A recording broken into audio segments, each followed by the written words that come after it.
There's something about you that needs to change in order to achieve that goal. Also, what we can also think about is what we're feeling right now when we're not at the goal. Anything, if you attach enough emotion to it, you tend to remember it. I think when you find something that you enjoy doing, the hard work doesn't feel like work. Hello, everyone. Welcome back to Refreshingly Human with myself, Hannah Pillow. And this month we are all about goal setting. And this is a podcast about shared experiences and human connection. And we're all about finding that line of humanity that I think we sometimes forget, right? So joining me today is Cathy. Is it Cathy Kamau? Kamau. Hi, Cathy. Hi, how are you doing? Hello, Hannah. I'm all right. How are you? I'm very well, thank you. And I'm really hoping that we can connect today and find similarities on goal setting. Cathy has some really interesting stories to share about setting goals in her own life. I think we've all been at that place in our life where we had to overcome something or we had to figure something out. So I'm hoping that there's a lot of people out there that will be able to connect to Cathy's story.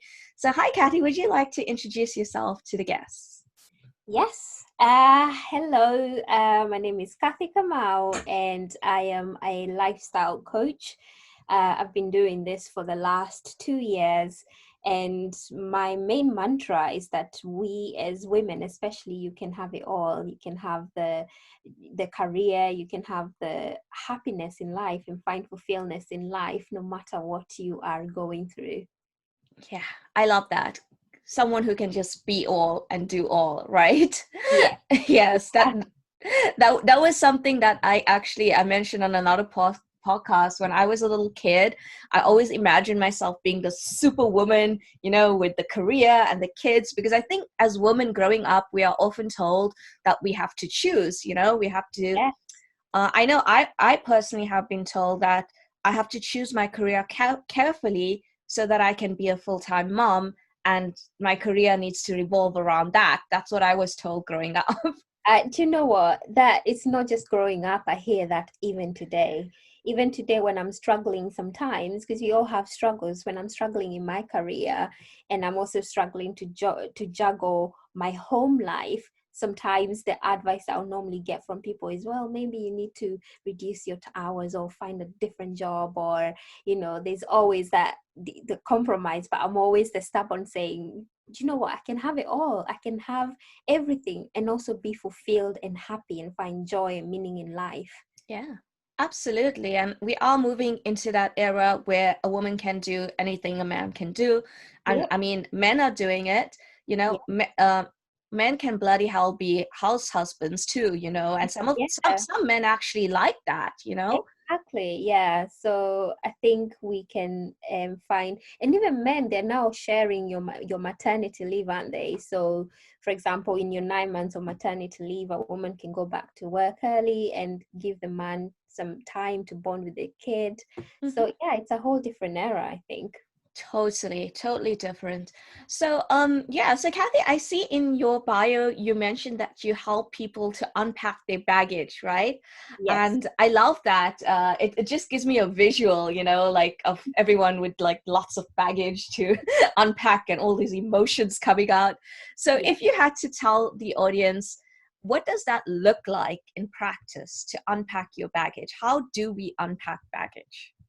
So as we grow up, as we go on through life, I tend to think we pick up a lot of stuff in our conscious mind and sometimes in our subconscious mind that's not our own.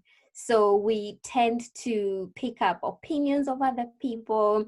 We tend to go through sometimes traumatic experiences, and a traumatic experience doesn't have to be one experience that really shook you. It could go as tiny as just an experience that was imprinted in your brain, which means sometimes you're not able to move past that. Mm. So what I would say, unpacking the baggage, is facing yourself and being true and honest and facing inwards and asking yourself, what's preventing me to go into the next step of my life or where I want to be? And then unpacking that and picking that up and seeing where the fears lies and where the shame or guilt, or there's so many baggage, so much baggage that a person can carry.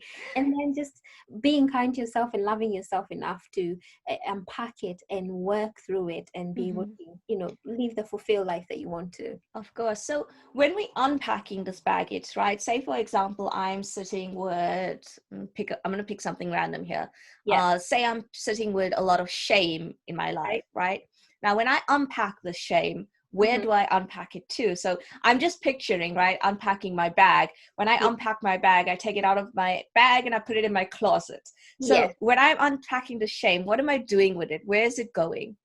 That's a very good question. And you know what I tend to believe is that we as humans, what happens is when we go through an experience, like for example, an experience that could have been labeled as a shameful experience, we tend to clench and emotionally.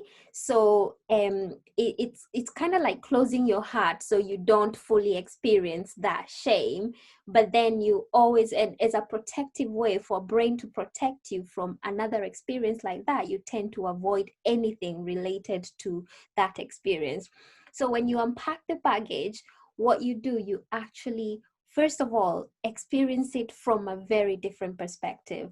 So for example, if you were 7 and you went through something that made you feel shame, what I would say is that now you approach that perspective from the adult that you are. Because as an adult, there's some things that you would see now that you wouldn't have seen as a kid, because emotionally you're more mature and there's some logic that you wouldn't have applied as a kid. So when you do that, you learn to actually let go of some of those things that made you clench and hold on to that shame. And then secondly, it's actually allowing yourself to feel the full extent of it. And I know this is beyond the norm. People say just let it go and throw it away, but that's the same as clenching and closing your heart and not letting it. You have to sit enough and be comfortable enough to sit with your feelings and let them go through your heart and let them fully feel the whatever was feeling, and then you're able to let it go and move on with life because you've allowed yourself to kind of like strip off what was holding you back. Does that make sense? Oh, absolutely. So what I'm hearing here is that when we unpacking our feelings, maybe it's sitting in our emotions are sitting in our heart. We're feeling it in, Yeah. we're feeling it in an unprocessed manner, like you said. Yes. And Yes. when we're unpacking it, we want to connect it to what our mind is saying, and we want to process it, we want to think about it, we want to feel it, and we, Yes. we want to analyze it. So we're not actually unpacking it like we're unpacking a suitcase and taking it out, but Yes. we're just bringing it to the surface. Yes, you're bringing it to the surface and then not letting it continue to roll your life, not letting it continue to make you make different decisions.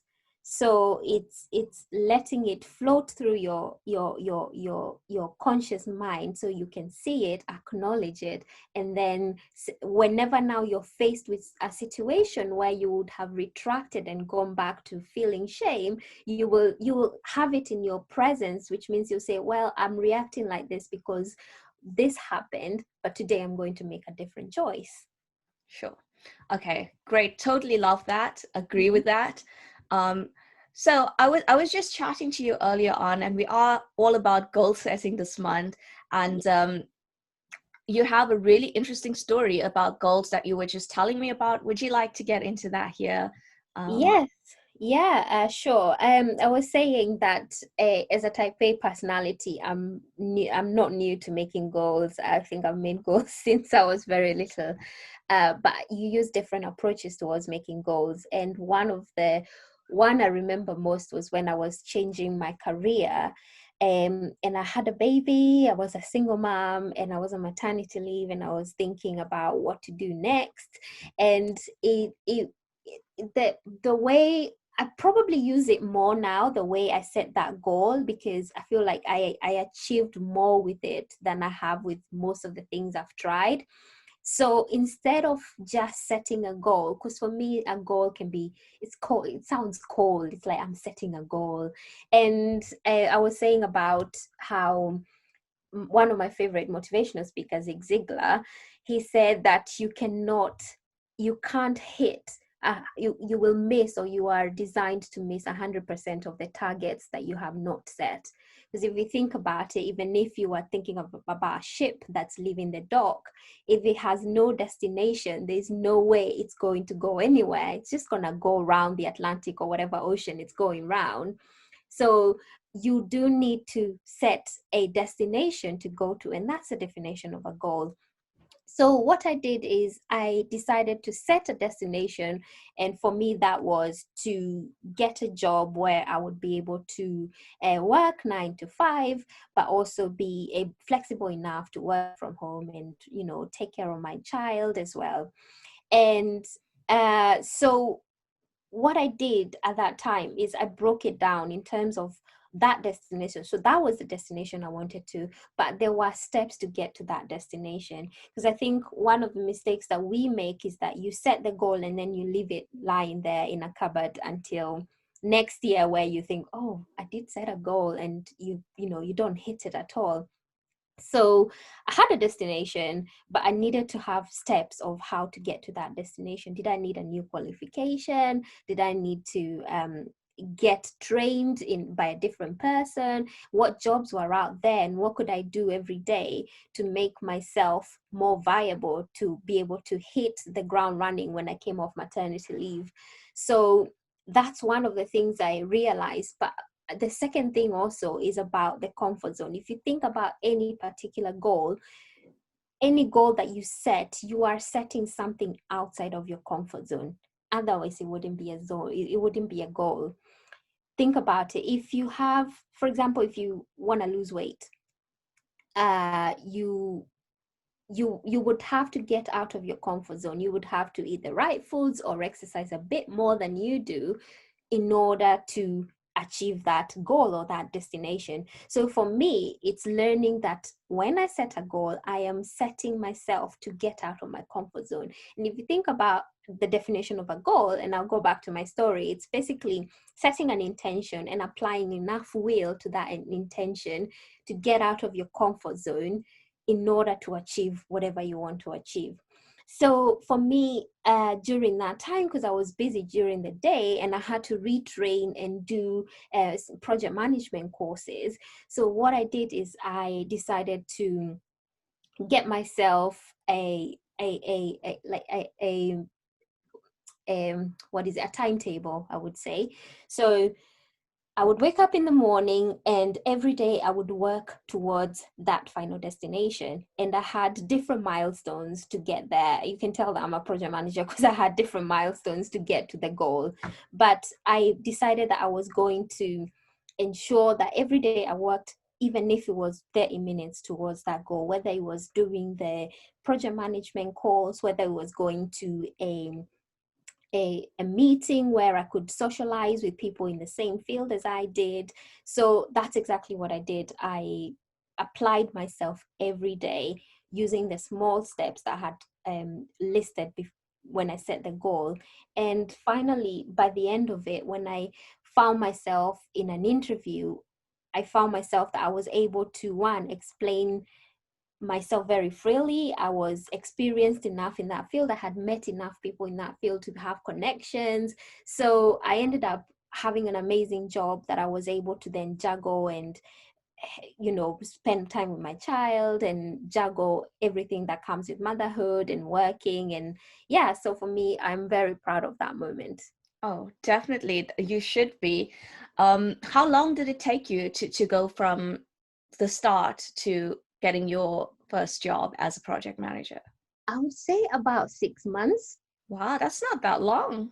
Yeah, I would say about 6 months. But you see, it's when you really you've got to record it as well. You've got to make sure that, okay, I have a destination, but what steps am I taking to get to that? And sometimes you can achieve your goals way faster than obviously people think that you can.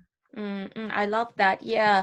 And I like earlier you mentioned that there's no one way to achieve your goals. There's different ways for different people. And you mentioned that you are a type A personality. Can you explain to the audience what a type A personality is? Basically, it's a person who tries to overachieve everything. And trust me, that comes with its own baggage, yes, which I have unpacked and still unpacking. But a type A personality is an overachiever, the go-getter, the person that just, they don't stop. They are on to the next thing, on to the next thing. Sure.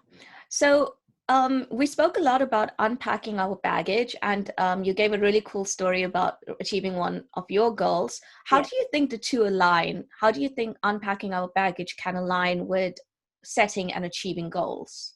Oh, they go hand in hand. They definitely go hand in hand because every time you're setting your goal, like I mentioned, you're coming out of your comfort zone.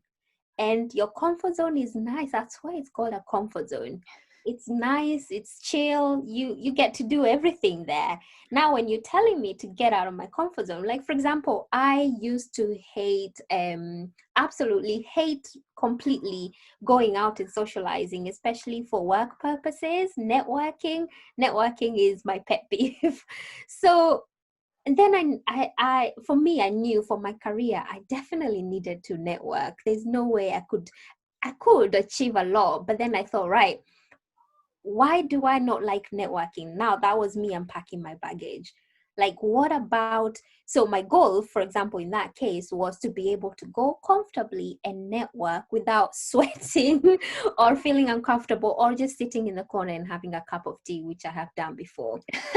Um, so I started unpacking that baggage. I started asking myself, when I set that goal, I started asking myself, why do I not like networking? What is it about me? And I found out that I was very shy and I didn't like making small talk, and I felt really even insecure about just looking at another person in the eye and telling them about my life and asking them, for me there was something about that made me so uncomfortable.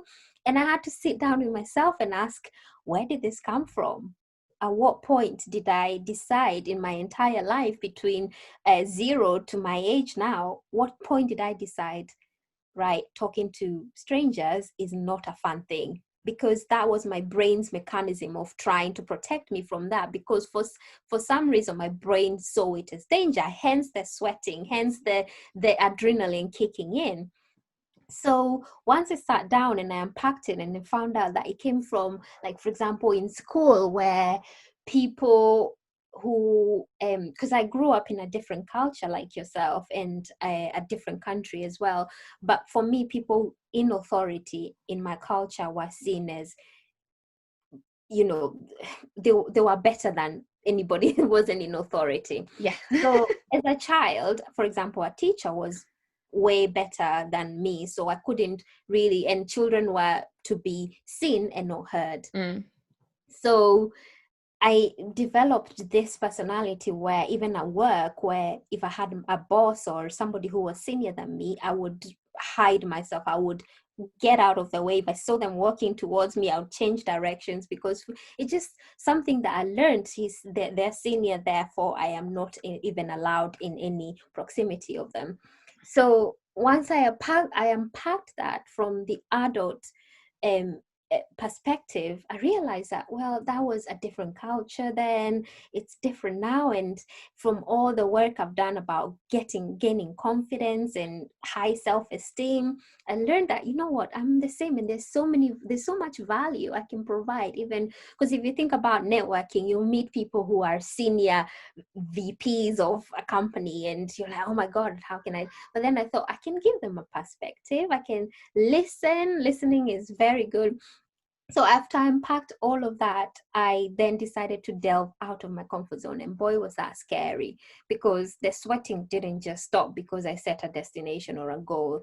And the stammering didn't stop when I met somebody to talk to them. But I ended up going to a lot of networking events, and now I'm comfortable doing that. Now I'm comfortable having that conversation with anybody. I can talk to from senior to junior. I'm comfortable doing that, but it made me get out of my comfort zone and unpack that baggage that came with it as well. Yeah, that's a great visual example of how baggage and goal setting can so align. I've never thought about it that way myself when it comes Yeah. to setting goals, but it's so true, isn't it? Yeah. Yeah, I love that. But let's talk a little bit more about the technical side of goal setting, because I know like the audience is really looking for some action points that they can take on and what they can actually do. So we are into the new year, as this episode will come out in January. Yeah. So yeah, we are into the new year. Mm-hmm. And in this time, everyone is, well, firstly, most people are feeling deflated from 2020 because 2020 was shit. Yes. And we're feeling maybe unmotivated, deflated. Yes. What can we do with our new year goals? Because this is the time everyone's like, oh, I'm gonna lose 10 kgs, I'm gonna run a marathon, I'm going to start a new career. Mm-hmm. What can we do? What steps can we take to start ensuring we are creating sustainable goals, not just New Year's goals that are going to crash and burn in We've February? all done those, yes. All done those. There are some goals where I have set and then never went back to them. But the first thing I would say in that case is, first of all, it's not just setting a goal, it's setting an intention. Remember, we say the goal is an intention that you apply will to get out of your comfort zone. So for me, it's setting that intention and actually writing it down, because there is something about taking pen to paper and writing something down. And it's not saying lose 10 kgs. That's not a sustainable goal, as you'd like to call it, because who's losing 10 kgs? Why? When? What? And 10 kgs of what? 10 kgs of Exactly. blood, maybe?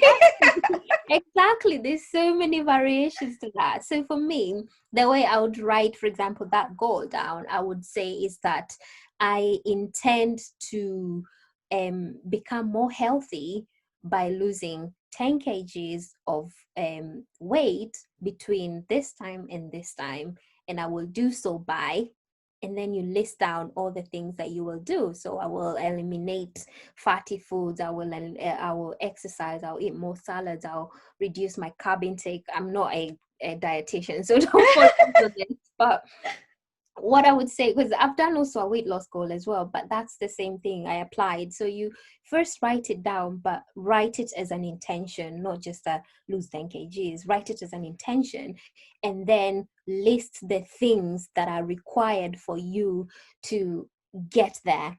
And the most important thing, I think, for this is also think about what kind of person do I need to become to be that to be that goal, for that goal to be achieved.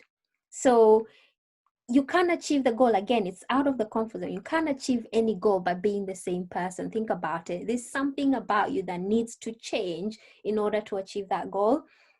So for example, if you're losing the 10 kgs, what kind of person do you need to do? You need to be more conscious of what you're eating. You need to be more healthy. You need to be more active in your life. So that's the cup. So instead of, when you're writing down the things or the steps that you need to take, think about what kind of person do I need to be in order to achieve that. So it's a And mindset thing then as well, right? yeah, exactly. And the second thing is, once you write down your intention and the kind of person you need to do, you need, and people don't do this, people skip over this step. You need to apply enough emotion and enough visualization or visual status to your goal in order to achieve it. So the way I look at it, there's three types of people when it comes to goal setting. There's the drifter who never sets goals. Then they're like a balloon, they just go where the flow of life takes them. And Sounds good. Wish I yeah. was like that. And then there's the doer, who I think is like the type A personality that will go on. They'll do what they need to be A lot done. of pressure in that one, right? A lot of pressure in that one. Yes, agreed. And the doer tends to be very self-critical of themselves, because if they don't hit it, they see it as a failure. And then, so there's the drifter, there's the doer, and there's just the other person, I forget the name of naming them, but the third one, they tend to be like kind of an in-between of the doer and the drifter. So they'll do something for a little bit and then they'll stop because they've lost interest or they've forgotten or whatever. So writing it down and thinking about the person you need to become is important, but also visualizing that person or visualizing the emotion that that person will feel is very important, because then you've attached enough. If you attach enough emotion to it, you tend to remember it. Because think about it, even our past traumas is because there's enough emotion attached to something that we are able to remember it vividly. For sure.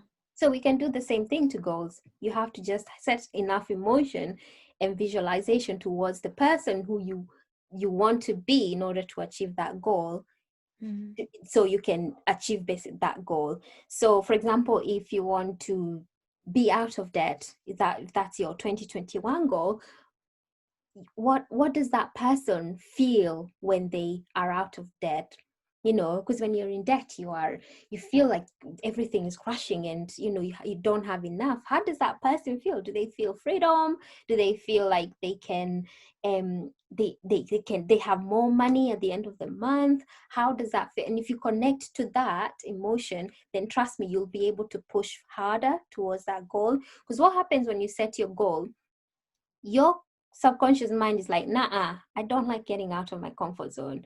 I'm gonna be here, so I'm gonna do everything in my power to trip you up, because I do not want to get out of my comfort zone. For you to apply enough will to be able to get out of that comfort zone, you need to be able to have a strong vision and a strong emotion attached to that vision. So it's almost like we're using that emotion as a motivation. So it's Yeah. like, oh, I'm going to feel so much more lighter and happier and Yeah. energetic if I lose 10 kgs. Yes. Whereas I think also what we can also think about is what we're feeling right now when we're not at the goal, and what Yes. we will feel when we are at the goal. Yes. And that could also create a very strong visual for us and very strong motivation for us, right? Exactly. And yeah, you've basically said my last point, which is making choices. And this is something I do every day. Before I get out of bed every morning, I have to think about, I normally have 7 choices that I choose. So these are the things I want to achieve. They're called choices or goals or intentions, whatever you want to call them.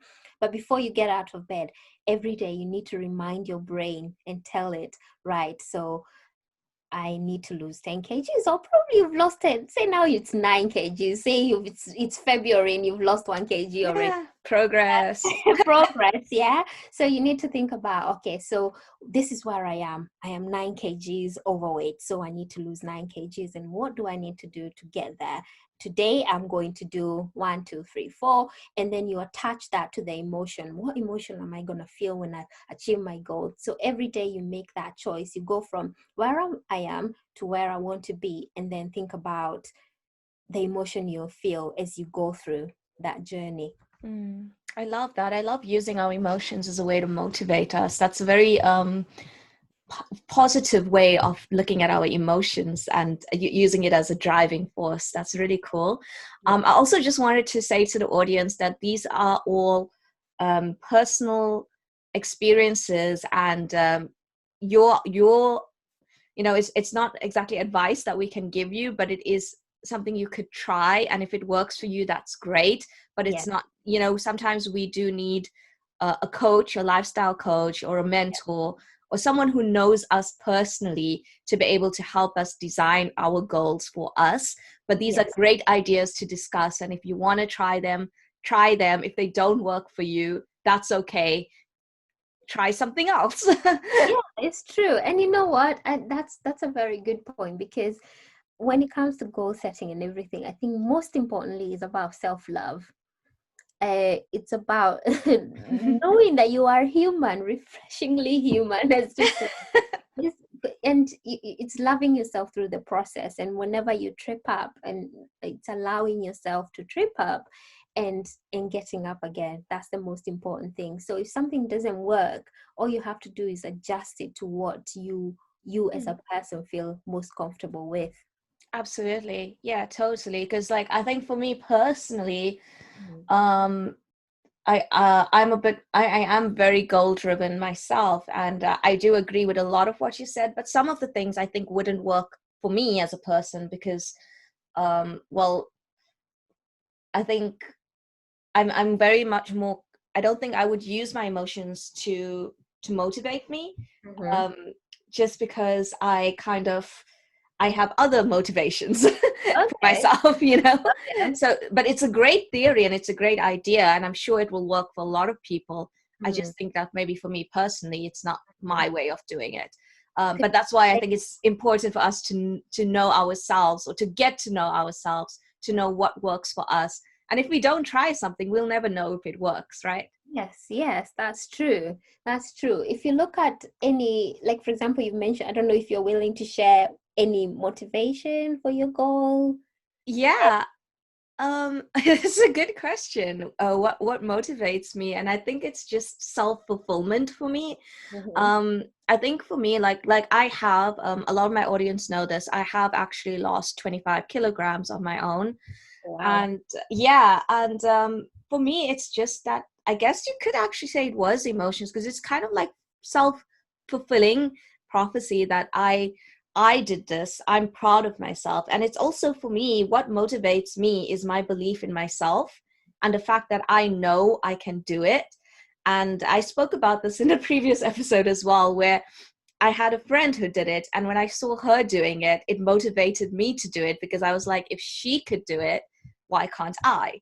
You know, I've seen it possibly happening. Yeah. Now I know it can happen, so I'm going to do it. And then it's the same for my other goals. It's kind of like I look at other people to inspire me, and I'm like, oh, Mhm. I really, really like. So one of the people I look up to is Lily Singh. She's Mhm. another brown girl online who went from zero to billions. Yeah, yeah, I know her. You Yeah, know her? I yeah, love her. She's yeah. like, I've got her book here on my shelf. I've All right. read her book like twice already. Wow. And I use her as a motivation in my life, because I'm like, if she could do it, why can't I? You Yes. know, and I guess that's my motivation, is that seeing that things have been done and that they are not impossible Mm-hmm. motivates me to keep going. And then when you do reach those little goals, you feel that sense of accomplishment and self fulfillment, that I did this. This Yes. was my achievement. And Yes. I guess for me, it's kind of like, I guess, the emotion of pride that motivates me a lot. Do you know what? Yeah, it's true. And you came back to emotion, really. It's what will you feel eventually when you get that, when you get Sure. that dream, Will you feel pride? Will you feel joy? Will you Yeah. feel like, you know what? I'm a badass. I can actually do something. Do you know what I mean? Yeah, and I love Lily, like what she's achieved. And when you listen to her story as well, it's not like she came from, all these riches and stuff. She Mm. worked for, She hustled, she worked, and it's so inspirational. And I used to be afraid, like you said, to step out of that comfort zone, like yeah, you just said, yeah, because it takes hard work to yeah, get you from zero to to wherever you want to be. And yes. it is stepping out of your comfort zone. And I used to feel afraid of how hard people say you have to work, because we want to be comfortable, right? We want to live comfortable lives. But I have to say, like from my personal experience, I think when you find something that you enjoy doing, Mhm. the hard work doesn't feel like work. It Yep. really doesn't. It actually, like, even my day job, I love my day job so much, the job that actually gives me money, Mhm. that when I come to Monday now, I have my podcasting career and I've got my day job. And when I come to Monday morning, I no longer feel that anxiety I used to feel about Monday mornings, because I actually love what I do on both Okay. fronts. And And I great. and I wake up feeling motivated, and I wake up feeling happy for my day. And just like my to-do list is like, do this, this, this, and this. And at the end of the day, when I've done everything, I sit back and I'm like energized. I don't feel tired. I feel energized. I feel like I've accomplished something in that day, and like I'm moving towards a bigger picture. That's a very good point. I think I've heard of the saying, I don't know if you've heard of it, but it says, do what you love and you'll never have to work a day in your life. Oh, of I used to course. think, what do you mean? But it's true. If you do what you love, you said you love your job, and then you won't feel like it's work Mm. for the rest of your life. Yeah, and but I think like they might be like, I think like it's a long self journey to figuring out what it is you love. Yeah, It takes time. And yeah. even for me with the podcast, when I started doing it, I loved it and I had a lot of passion for it, Mhm. but I lacked the knowledge. And Yeah. that lack of knowledge left me with a lot of anxiety. And I also didn't believe in myself back then. Okay. So I stopped podcasting for 8 months Mhm. because I lacked the knowledge and I lacked the self-belief. And when I came back to it, I had gained a lot of knowledge, and I did my work, and I also went for public speaking classes as well, which I still is ongoing. So I did the self work I needed to. So when I came back, I had gotten a lot more confidence in myself, and I was being able to restart this thing with the energy and the self belief I needed in the first place. So I think it's definitely a journey to getting to that place where you can be like, okay, this is what I love. I have the knowledge for this, I have the experience for this, and I have the belief in myself for this. And all those things connect to actually loving what you do. And what you've just explained is how to set a goal 101 and achieve it, isn't it? It's getting the knowledge, the confidence, and the belief in yourself that you can achieve something and then going for it. Yeah, no, absolutely. Yeah, Yeah, I guess there's like a lot of things that go hand in hand with that for sure. definitely. And I think, you know what? We set goals every day of our lives, every day. And if you get up, you set the intention to go to the bathroom and have a shower. That's a goal. If you think, if anybody that says don't believe in goals, people set goals every day and they achieve them. Most of, if you've had food, you've showered, you've gone to work, you've done something that you said you do, like exercise, that's a goal For done. sure. Yeah, For sure. That's a good way of looking at it, because I think that can also motivate you, right? So it's like all the little things you've achieved to get you through your day, even because a lot of people suffer with chronic anxiety or depression, and just getting through the day is a huge goal for them. So looking at those little things, like I got out of bed today, I showered today, I put on fresh clothes today, I fed myself. Those yes, little things that got you through the day are your goals and your accomplishments, and by the end of the day you could be proud of them. I mean, like I said, some people getting through that day is a big deal for them, and they exactly. should be proud at the end of the day that they did that. Exactly. And it's also another point of rewarding yourself. When you hit those milestones, just reward yourself a little, give yourself a pat on the back, don't keep looking forward so much that you miss what you've achieved and you miss the present moment. It's about enjoying the present moment as well as setting your eyes to what you need to achieve. Oh, for sure. Definitely. Because I think that's something that I learned with my weight loss journey. It's like when I reached where I wanted to be, all my life, I had this number in my head and I finally reached it. But then at that number, I was still not happy. And I was like trying to get even lower. But I think my mind was fighting my body, because I needed to take time. I lost 25 kilos. I needed to take time to appreciate that, Yes. celebrate that, to enjoy the new wardrobe, enjoy the new styles that I could wear. And then when I was ready, I could come back and be like, okay, we want to lose another 2 kilos. Let's do this now. But I needed to appreciate where I was to be able to move forward. Agreed. 100% agreed. Mm. So yeah, like we did mention, like we were in a stressful year. 2021 is going to continue to be stressful, I'm sure, and we are all feeling a little bit deflated, a little bit demotivated. What would your message be to the audience to help them get motivated for the new year, to help them reignite the light inside of them for the new year? What could you say to them, to me, to yourself? Right.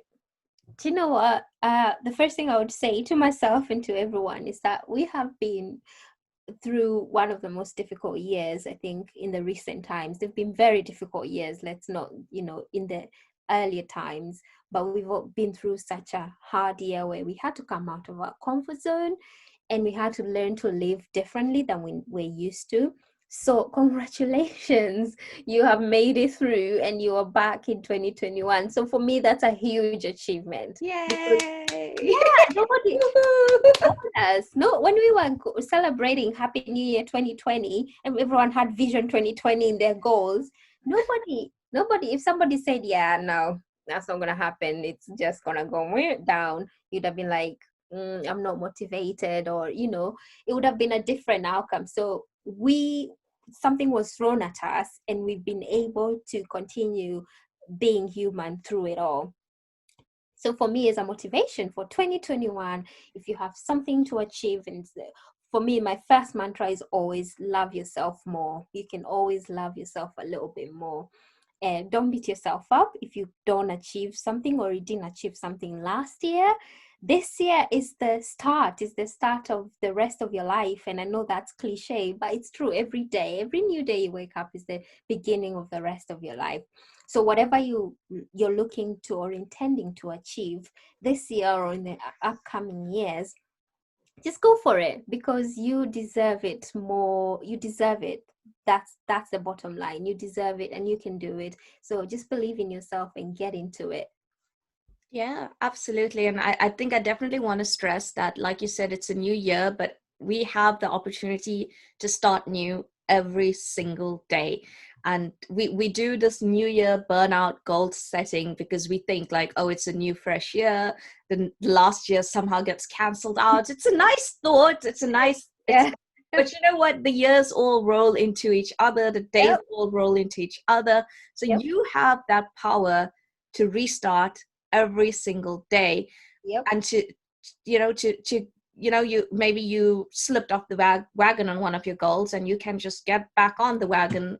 You can get back on the wagon the next freaking minute. You don't even have to wait for the next Agreed. Yeah, agreed. True. We tend to have this thing about, the new year, it's a new or a new month, and everyone seems to start something on a Monday. So, Yeah.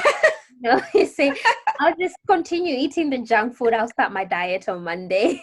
And that does so much more damage, doesn't it? It does. You tend to end up, yeah, that's what you're telling to what you need to think about is, what are you telling your mind at that moment? What are you telling your brain at that moment? Is that I'm free to indulge in myself or whatever until a time in the future where I'm not accountable for. If you choose to be accountable then and say I'm stopping now, you've given yourself way more power Yeah. than if you waited for the next month. Oh yeah, exactly, definitely. And so yeah, so start now, I would say, definitely. Don't wait. And I love that. I love that it's being accountable, because it kind of reminds me of like when we say, oh, that's future Hannah's problem. Future Hannah will sort that out. It's like, and then future Hannah comes and you're like, oh shit. That's another future Hannah's problem. Yeah, that's And then just keep putting it off. keep putting it off until the day you stand up and you say, right, I'm gonna choose to be accountable. And it's the same as, don't wait for the next year. If you miss something, don't say, oh, if you'd said I'd save £10 every week or whatever, don't be like, oh, I've missed this, I've missed January, so I'll start in 2022. Yeah, that's a better idea, because you won't. You won't. And by the time 2022 comes, you would have maybe put on 20 more pounds. Exactly. There's putting yourself back. Exactly. So Yeah, start now, whatever little step. The journey of 1,000 miles starts with one step. That's for what, sure. yeah. So yeah, Cathy, it's been great having you on. I loved your perspective. I loved your ideas and your story. Thanks so much for sharing it with our community. And where can we find you? If anyone wants to find you further, where can we find you? Yeah, so you can go on YouTube. I normally release videos every Sunday on topics like this. It's www. Well, it's YouTube at CNK Motivation, or Instagram is the same, CNK Motivation. And if you need, I think you'll leave my email. If you need to email me for some personal work, I am available. Just drop me an email. Great. I'll pop all of that in the show notes. So if anyone wants to reach Cathy, they can find her in my show notes.